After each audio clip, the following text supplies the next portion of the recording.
The crystal pendant had been growing warm against Dane Blackwood's chest for the past hour, but he'd learned to ignore the strange little trinket's moods. His father's last gift had always been temperamental, sometimes cold as deep space, other times humming with inexplicable energy. Today, as he navigated the crowded corridors of Crosswind Station, it felt almost alive. Just need to offload the salvage and get out, he muttered to himself, shouldering past a group of Andraxian traders whose translators buzzed with incomprehensible negotiations. His cargo hold was full of scrap metal and broken tech, pulled from a derelict freighter, nothing valuable, but enough to keep his ship running another month. The pendant's warmth intensified as he approached the trading post, becoming almost uncomfortable. Dane paused, pressing his palm against his shirt. Through the fabric, he could feel the crystal pulsing with a rhythm that seemed almost like a heartbeat. He'd never experienced anything like it. Getting stranger by the minute, he whispered. But the words died on his lips as the pendant suddenly blazed with brilliant blue light, visible even through his shirt. That's when he saw her. She stood near the central fountain, tall and graceful, with an otherworldly elegance that made the bustling station seem to slow around her. Her skin held a subtle luminescence, marked with intricate silver patterns that traced along her arms and face like living tattoos. Her hair cascaded in waves of deep violet, and her eyes were the color of nebulae, shifting between purple and silver. She was beautiful in a way that made Dane's chest tighten, but it wasn't just her appearance that captured his attention. It was the matching blue glow emanating from beneath her fitted jacket, pulsing in perfect synchronization with his own pendant. Their eyes met across the crowded space, and the world seemed to crystallize around that single moment. The pendant's warmth spread through his entire body, bringing with it flashes of images that weren't his memory's star-filled skies. A woman's laugh, the sensation of flying through clouds on wings he'd never possessed. She began moving toward him, her hand unconsciously moving to her chest where her own light pulsed. The closer she came, the more intense the visions became. Dane saw glimpses of battles fought in the void between stars, of two figures standing together against impossible odds, of promises made under dying suns. "You have won too," she said, when she reached him, her voice carrying a melodic accent he couldn't place. Up close, he could see that her silver markings weren't tattoos at all, but natural patterns that seemed to shift slightly in the light. "Yeah," Dane managed, his usual confidence deserting him completely. "Been carrying it since I was a kid. Never done anything like this before, though." She pulled her own pendant from beneath her jackatan identical crystal that cast its own blue radiance. When she held it up, the two stones seemed to reach for each other, her light intensifying until other station-goers began to notice. "My name is Nyx," she said, seemingly oblivious to the growing attention. "Nyx Veilthora of the Zephyrian Reaches." "Dane Blackwood," he replied, then gestured awkwardly at the glowing crystals. "Any idea what these things are trying to tell?" "Us." Before she could answer, the station's security alarms began to wail.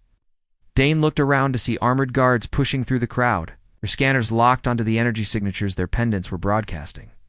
"We need to leave," Nyx said urgently, her hand finding his arm. Her touch sent another wave of visions through him, this time of the two of them running together, fighting together, holding each other close as stars wheeled overhead.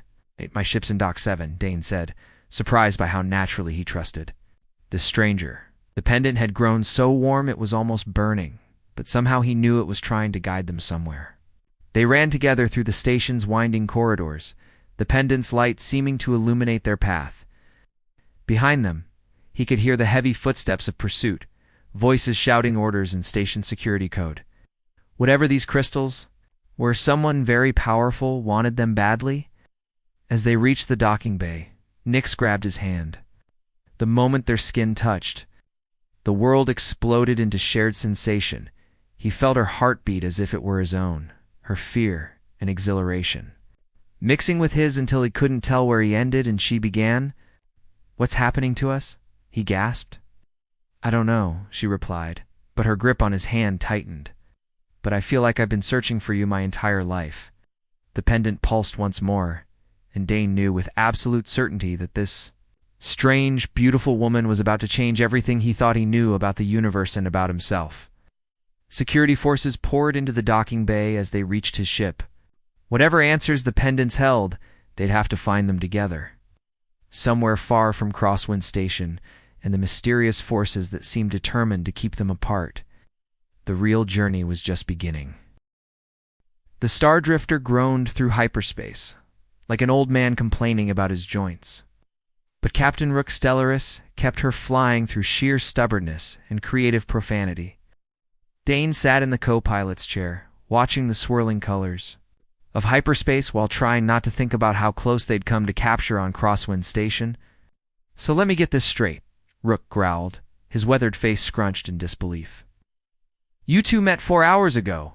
Your magic jewelry started glowing, and now half the sector's security forces want you dead. That's actually a pretty accurate summary." Dane admitted Nyx emerged from the ship's small medical bay, where she'd been tending to a blaster graze on her shoulder. She'd removed her jacket, revealing the intricate silver patterns that traced across her arms and collarbone. The markings seemed to pulse faintly in rhythm with her pendant, creating mesmerizing patterns that made Dane's breath catch. "The crystals aren't just jewelry," she said, settling into the seat across from him. "I've been carrying mine since childhood. My grandmother gave it to me before she died. Said it would help me find my path among the stars. My dad left me his," Dane replied. "Never knew what it was for, just that it was important to him." He pulled the pendant out, watching as it immediately began to resonate with hers. "But this connection between us, it feels like more than coincidence." As if responding to his words, both crystals flared with soft light. Suddenly, Dane's vision blurred, and he was somewhere else entirely, standing on a crystalline balcony overlooking a city of impossible spires. His hand intertwined with that of a woman whose face he couldn't quite see but whose presence felt achingly familiar. "Did you see that?" Nyx whispered, her eyes wide. "The city with the floating gardens? You saw it too?" Dane leaned forward, their knees almost touching. Every time they got close, the visions intensified. It felt like a memory that wasn't mine. Nyx reached out hesitantly, her fingertips brushing against his. The moment their skin made contact, the shared vision exploded into full clarity. They were no longer on the ship, but standing together in that crystalline city, dressed in flowing robes that seemed woven from starlight itself. "The war comes tomorrow," the other Dane said, his voice heavy with sorrow. "They won't let us be together, not a human and a Zephyrian, not when the alliance is crumbling." "Then we'll make our own path," the other Nyx replied, pressing something into his hand, a pair of crystal pendants that pulsed with inner light. "These will help us find each other, no matter how far apart they force us to be. In this life, or the next." The vision shattered as Rook's voice cut through their trance. Folks, we've got company." Dane and Nyx jerked apart, both breathing heavily. Through the viewport, sleek pursuit ships were emerging from hyperspace, their hulls bearing the insignia of a corporation Dane didn't recognize. "How did they track us?" he asked, moving to the weapons console. "The crystals," Nyx said, understanding. Dawning in her eyes, "The energy signature must be unique. Whoever wants them has been monitoring for this resonance pattern." "Well, they can want in one hand and spit in the other," Rook snarled, throwing the ship into an evasive spiral. "We see which one fills up first." As the Star Drifter danced between energy blasts, Dane found himself moving in perfect synchronization with Nyx as she manned the defensive systems. They didn't need to speak somehow. He knew exactly where she would be, what she would do next. When she ducked to avoid a shower of sparks from an overloaded console, he was already there with a fire suppressor. When he needed to reroute power to the shields, her hands were already flying over the correct switches. "How are you two doing that?" Rook shouted over the chaos. "I don't know," Dane called back, but privately he thought he was beginning to understand. The visions weren't just random images, they were memories of lives lived before, of a connection that transcended time and flesh. As another barrage rocked the ship, Nyx stumbled against him. For a moment they were pressed together, her back against his chest, his arms instinctively wrapping around her waist to steady her. He could feel her heart beat through her shirt, could smell the subtle alien perfume of her hair. When she turned in his arms, their faces were mere inches apart. In Feel like I've been looking for you forever? She whispered, echoing his own thoughts from the station. Maybe you have, he replied softly. Maybe we both have, before either could say more. Rook's triumphant whoop filled the cockpit. Ha! Lost M in the Nexus Nebula. Those corporate pretty boys don't have the stones to follow us into that soup. The immediate danger passed. Dane and Nyx reluctantly separated, but the warmth of her touch lingered on his skin. The crystals had settled into a steady, gentle glow, as if satisfied with their progress. So, Rook said, settling back into his pilot's chair, where exactly are we headed? 'Cause I'm betting it's not anywhere on the standard star charts. Dane looked at the coordinates the crystals had revealed during their vision. No, he said quietly. Somewhere that's been waiting for us to remember it exists. Outside, the stars wheeled in their ancient patterns, but for the first time in his life, Dane felt like he was exactly where he was supposed to be, beside this extraordinary woman who felt like coming home. The planet Nethys Prime hung in space like a forgotten jewel, its surface shrouded in perpetual twilight. Abandoned for decades after the corporate wars, it showed no signs of current habitation, exactly what the coordinates from there shared. Visions had promised. Sensors are picking up massive underground structures, Nyx reported from the Stardrifter's scanning station. Her proximity to Dane over the past day had intensified their connection, while they could sense each other's emotions, as a constant gentle hum beneath their conscious thoughts. The energy signatures match our pendant's resonance frequency. Of course they do, Dane muttered, though he felt a thrill of anticipation that wasn't entirely his own. Through their growing bond, he could feel Nyx's excitement mixing with his apprehension. Because nothing about this situation could possibly be straightforward. Rook set them down in a clearing near what appeared to be a camouflaged entrance to the underground complex. I'm staying with the ship, he announced firmly. My insurance doesn't cover mysterious ancient alien tech, and my common sense doesn't cover following young idiots into obvious death traps. Fair enough, Dane said, checking his sidearm. He'd noticed that Nyx carried an elegant energy weapon that seemed to be grown rather than manufactured another, a mystery to add to the growing list. The entrants recognized their pendants immediately, irising open with a soft musical tone that seemed to welcome them home. Inside, bioluminescent panels awakened at their approach, revealing corridors that curved with organic grace rather than industrial efficiency. This place feels alive, Nyx whispered, her hand finding his as they walked deeper into the complex. The moment their fingers interlaced, both pendants pulsed brighter, and the walls around them began to sing a low, harmonic vibration that seemed to resonate in their bones. It is alive, after a fashion, came a voice from everywhere and nowhere. The air in front of them shimmered, and a figure materialized tall, androgynous, with features that seemed to shift between human and Zephyrian characteristics. I am Echo, guardian of this sanctuary. You have returned sooner than expected. Returned? Dane asked, though part of him already knew the answer. You are the resonant pair designated Dane 7 and Nyx 7, Echo replied, tilting its head. Curiously, the seventh incarnation of your bonded souls to reach this facility, though I admit you seem to have found each other more quickly this time. The revelation hit them both like a physical blow. Through their link, Dane felt Nyx's shock mirroring his own. 7 times, she managed. The Resonance Project was designed to create permanent psychic bonds between compatible souls, Echo explained, gesturing for them to follow deeper into the facility. When physical death claimed a bonded pair, their consciousness patterns were preserved, then guided to new compatible bodies. You have been finding each other across lifetimes for nearly 2 centuries. They entered a vast chamber filled with crystalline structures that hummed with the same energy as their pendants. Holographic displays showed the faces of previous incarnations, different bodies, different species sometimes, but always the same souls reaching for each other across the void. This is impossible, Dane said, but even as he spoke, memories that weren't quite memories began to surface. A laboratory where they'd volunteered for the initial bonding procedure. Starship where they'd died together, hands clasped as the hull breached. 12 different first meetings, each time the same electric recognition, the same inexorable pull toward each other. The impossible is simply the highly improbable wearing a disguise, Echo said with what might have been amusement. Your bond is the deepest on record. Most pairs fade after 3 or 4 incarnations, but you too. The AI gestured at the displays showing their various lives together. You refuse to let go. Overwhelmed by the revelations, Nick stumbled slightly.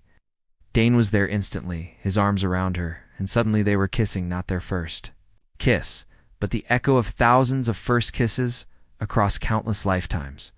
The pendant's light flared between them, and for a moment they could feel every life they'd shared. Every time they'd found each other, every time they'd lost each other and refused to give up hope. I love you, Nyx whispered against his lips, and the words carried the weight of centuries. I've always loved you, even when I couldn't remember why. And I've been looking for you in every crowd, every bar, every spaceport, Dane replied, his forehead pressed against hers. Now I know why nothing else ever felt right. Their moment of discovery was shattered by alarms echoing through the facility. Echo's form flickered with distress. Sanctuary's defenses have been breached. Your pursuers have found us. Through the complex's walls, they could hear the harsh sound of military-grade cutting equipment. Whoever wanted them wasn't giving up easily. There's a back exit through the memory archives, Echo said urgently. But first the AI gestured to a crystalline node at the center of the chamber. Place your hands on the resonance core. We'll complete your awakening. Restore all your shared memories. What's the catch? Dane asked, even as explosions echoed closer. The process will make your bond permanent in this lifetime. You will always be able to find each other, but you will also share each other's pain, each other's mortality. If one dies, the other will follow within days. The sound of approaching footsteps made the decision for them. Together, they placed their hands on the crystal node. Power surged through them, and suddenly Dane could remember everything, every life, every love, every loss they'd shared. But more than that, he could feel Nyx's soul intertwined with his own, complete and perfect and unbreakable. Worth it, they said in perfect unison, and ran toward the archives as the first armed figures burst into the chamber behind them. The real test of their bond was just beginning. The memory archives of the resonance facility stretched through caverns that seemed to exist partially outside normal space. As Dane and Nyx fled through corridors lined with crystalline data stores, their pursuers' voices echoed strangely, sometimes seeming to come from ahead of them, sometimes from behind. This is Director Voss of Hegemony Corporation. A cold voice called through the facility's communication system. Surrender the resonance subjects and the data cores. This facility is now under corporate jurisdiction over a dead planet. Dane panted as they ducked behind a pillar of living crystal. That's a new one. Not dead. Nyx corrected, her enhanced senses picking up details he missed. Hidden. This whole planet is cloaked, probably has been since the project was shut down. Through their bond, he could feel her tactical mind working, analyzing their situation. With centuries of accumulated military experience from their various lives, their shared memories had brought both gifts and curses. They moved together now with perfect coordination. But they also remembered every time they'd been separated, every death they'd suffered. The knowledge made their current danger feel both more urgent and more familiar. Go, Dane called softly. To the facility's AI, tell us about Director Voss. What does he want? The AI's voice came from a nearby crystal cluster, much fainter than before. Voss leads the collective's acquisition division. They've been hunting resonant pairs for decades, trying to reverse engineer the bonding process for military applications. Military applications. Nyx's silver markings darkened with anger as Zephyrian's stress response, Dane remembered from their third life together. They want to weaponize love? Imagine soldiers who share thoughts, who feel each other's injuries, who cannot be separated or turned against each other, Echo replied sadly. The collective sees the perfect military unit. They do not understand that such bonds cannot be forced or replicated. They must choose each other again and again. Section of the archive wall exploded inward, showering them with crystalline fragments. Armed figures in hegemony armor poured through the breach, their weapons already tracking toward the two fugitives. Dane and Nyx moved as one, their bond allowing them to coordinate without words. She rolled left as he dove right, her elegant energy weapon singing as it discharged precise bursts that disabled rather than killed. Dane's more conventional blaster provided covering fire, each shot perfectly timed to complement her movements. Subjects acquired, one of the soldiers reported into his cum. Beginning extraction protocols.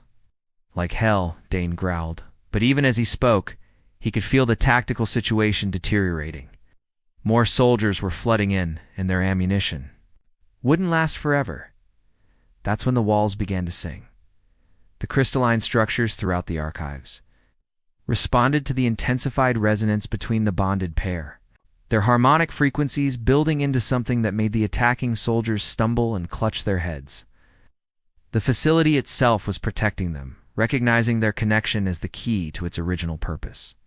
The back exit, Nyx said urgently, pointing toward a passage that had just opened in response to their combined presence. Can you? I will delay them as long as possible, the AI promised. But you must reach the surface. There are others like you, other bonded pairs in hiding. They need to know the collective is actively hunting again. They ran through passages that seemed to reshape themselves to aid their escape. The facilities, living architecture responding to their desperate need. Behind them, harmonic singing reached a crescendo that shattered equipment and sent their pursuers into disarray. When they finally burst onto the planet's surface, the Star Drifter was already warming its engines, Rook having monitored their escape through the ship's sensors.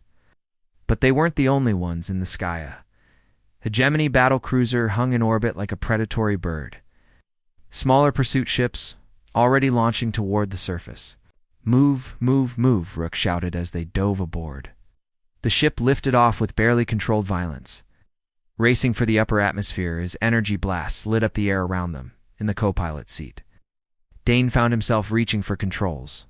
At the exact same moment as Nyx, their enhanced coordination allowing them to pilot with unprecedented precision. They wove through the incoming fire like dancers, each movement perfectly synchronized. Their shared consciousness allowing them to anticipate and react faster than any single pilot could manage. How are you doing that? Rook demanded, fighting to keep up with their impossible maneuvers. Practice, Nyx said simply, then reached over to squeeze Dane's hand. Lots and lots of practice. They broke atmosphere just as the battlecruiser's main guns opened fire, the Star Drifter diving into hyperspace with seconds to spare. As the stars stretched into lines around them, Dane felt the first real moment of peace they'd had since Crosswind Station. So, he said, turning to look at Nyx, even exhausted and disheveled, she was the most beautiful thing he'd ever seen in this life, or any of the others. Echo mentioned other bonded pairs. People like us, hiding from the collective resistance. She agreed, her hands still warm in his. People who understand what we have, what we're fighting to protect. Good, Dane said, bringing her fingers to his lips. Because I'm getting tired of running. Maybe it's time we started fighting back. Through their bond, he could feel her fierce agreement, her love, her unwavering determination to face whatever came next, as long as they faced it together. Outside, the universe spun in its ancient patterns, but inside the ship, two souls, who had found each other across lifetimes, began to plan their war against those who would reduce love to a weapon. The rebel base existed in the space between spaces, hidden within a massive asteroid that had been hollowed out and converted into a sanctuary for the hunted. As the Star Drifter docked in the concealed bay, Dane marveled at the other ships surrounding them, vessels from a dozen different species and cultures, all brought together by the same desperate need for refuge. "Welcome to Haven," said the woman who greeted them at the airlock. She was clearly human, but her eyes held the same deep awareness Dane had come to recognize in Nyx, the look of someone whose soul remembered more than one lifetime.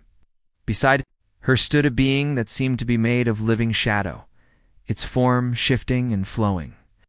But the way they stood together spoke of an unbreakable bond. "I'm Vera," the woman continued, "and this is my partner Umbral. We've been expecting you. Expecting us? Dane asked. The resonance network spans more than just individual pairs, Umbral replied, its voice like wind through crystal caves. A bond awakens fully as yours has. It sends ripples through the collective consciousness of all bonded souls. We felt you complete your connection. They were led through corridors carved from living rock, past workshops where beings of various species worked together with the same perfect coordination Dane and Nyx had discovered. The sight filled him with a sense of belonging he'd never experienced before. These were their people, souls who understood the profound connection that transcended physical form. How many? Nyx asked as they walked. 47 active pairs. Currently in the network, Vera replied. Down from nearly 200 before the collective began their systematic hunting. They've been capturing bonded souls, trying to dissect what makes our connections work. And failing, Umbral added with grim satisfaction, cannot weaponize love, cannot force souls to bond for strategic purposes. But they keep trying, and people keep dying. The corridor opened into a vast chamber where dozens of beings worked at crystalline interfaces, their hands moving in perfect synchronization with their partners, even when they were on opposite sides of the room. The sight was both beautiful and heartbreaking, love made manifest in desperate circumstances. The collective has found us, Vera said without preamble. Our scouts report a full battle fleet approaching. We have perhaps 6 hours before they arrive. Then we run, someone called out. Scatter, regroup somewhere else. Where? Vera asked sadly. This is the 3rd sanctuary we've lost in 2 years. Each time it gets harder to hide, harder to find. Refuge. They're hunting us to extinction. What if we stopped running? The words came from Dane's mouth. But he wasn't sure if the idea was his or Nyx's. Through their bond, they had begun to think as one entity in 2 bodies. What if we used our connections the way they were meant to be used? The original resonance. Project Nyx continued seamlessly, wasn't designed for warfare. It was meant to create understanding between species, to build bridges across the void of space. A network of consciousness, Dane said, the memory of Echo's words combining with their shared understanding. Not a weapon, but a web of connection that could span the galaxy. Around the chamber, other bonded pairs began to straighten, their own connections resonating with the possibility. Vera and Umbral exchanged a look that contained entire conversations. It's never been attempted on this scale, Vera said slowly. The psychic feedback alone could what? Interrupted. A new voice. Director Voss strode into the chamber surrounded by hegemony soldiers, his cold smile never wavering even as energy weapons tracked to him from every direction. Could give us the greatest prize of Ola network we can control from the top. Down. The trap closed around them with mechanical precision. Soldiers poured in from hidden entrances, stun weapons ready. But as Dane reached for Nyx's hand, something unexpected happened. The moment their fingers touched, every bonded pair in the chamber linked hands with their partners. The moment those connections were made, the chamber filled with a harmonious, a vibration that made the crystal interfaces sing in response. Now, Nyx whispered. Dane understood. Instead of fighting the collective's attempt to control them, they opened their bonds completely. The network formed instantly, not just the pairs in this chamber, but every bonded soul across the galaxy. For a brief, shining moment, consciousness flowed freely between dozens of worlds, hundreds of species, thousands of souls who had chosen love over fear. The psychic resonance was too much for the collective's equipment. Soldiers stumbled as their neural interfaces overloaded. Director Voss himself staggered, his cybernetic implants sparking as the wave of pure connection overwhelmed their control protocols. Impossible, he gasped. Love cannot be ... cannot be controlled. Dane finished for him. Cannot be weaponized. Cannot be stopped. The network held for only minutes, but those minutes were enough. Across the galaxy, bonded pairs felt the call and responded. Ships lifted off from hidden bases. Resistance cells activated. The hunted became the hunters as the collective found themselves facing not scattered refugees, but a coordinated network of souls who would die before they let love be perverted into a tool of oppression. In the aftermath, as hegemony forces retreated in disarray, Dane and Nick stood together in the chamber, their hands still intertwined. The network had settled into a gentler harmony, still present but no longer overwhelming. A constant background whisper of connection and support. "So what now?" he asked, looking around at the other pairs, who were already beginning to coordinate. "Rescue missions for captured bonded souls." "Now we build something better," Nyx replied, her smile carrying the warmth of 7 lifetimes of love. Not a weapon, not a tool of control, but what the network was always meant to be: a bridge between worlds, a proof that connection is stronger than isolation. "Together?" he asked, though he already knew the answer. "Always," she said, and kissed him as stars wheeled overhead, and the network sang with the voices of souls who had found each other across the vastness of space and time. In the end, love had not conquered. Hate it had simply revealed hate too, be nothing more than the absence of connection. And in a universe where bonded souls could find each other across lifetimes, that absence was becoming increasingly difficult to maintain. The resonance had awakened, and it would never sleep again.